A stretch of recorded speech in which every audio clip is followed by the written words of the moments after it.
중국 지원으로 확장된 캄보디아 남부 레암 해군기지에 미국 군함이 처음으로 기항했습니다. 미 해군 연안전투함 USS 신시내티는 지난 24일 오전 레암 해군기지에 입항했습니다. 중국 자금이 투입돼 현대화된 이후 미국 군함이 이 기지에 들어온 것은 이번이 처음입니다.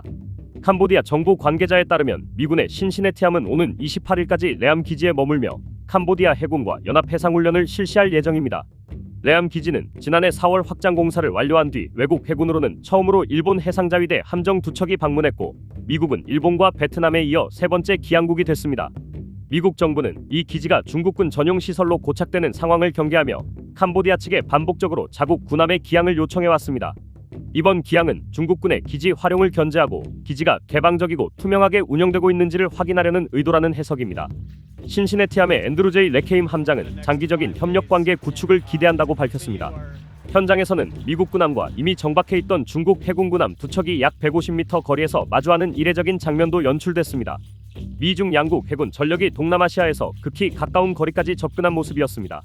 레암 해군기지는 중국이 확장과 현대화 사업을 주도하면서 중국군의 해외 군사 거점으로 활용될 수 있다는 우려가 꾸준히 제기되어 온 곳입니다. 태국만의 면에 있는 항만으로 남중국해로 이어지는 서쪽 관문에 해당합니다. 중국 입장에서는 남중국해는 물론 말라카 해협 방향까지 동시에 고려할 수 있는 지점으로 해군 전력이 드나들 경우 전략적 활용도가 크다는 평가입니다. 중국이 동남아에서 사실상 독점적인 해군 거점을 확보하는 전례를 남길 수 있다는 점에서 단순한 항만 하나 이상의 의미를 가질 수 있죠. 미국 정책 연구기관들은 중국 군함이 레암기지 확충 이전부터 지속적으로 기항해왔다고 지적했습니다. 실제로 중국 해군은 2023년 12월 이후 군함을 교대 배치하는 방식으로 레암기지에 상시적으로 주둔해왔습니다. 근래 들어 중국은 캄보디아에서 군사 인프라 지원과 합동훈련, 무기협력 등을 통해 정치, 군사적 영향력을 점차 확대하고 있습니다.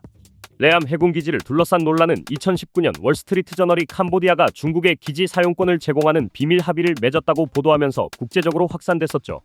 캄보디아 정부는 레암 해군기지에 중국군 전용화 의혹을 부인해왔습니다.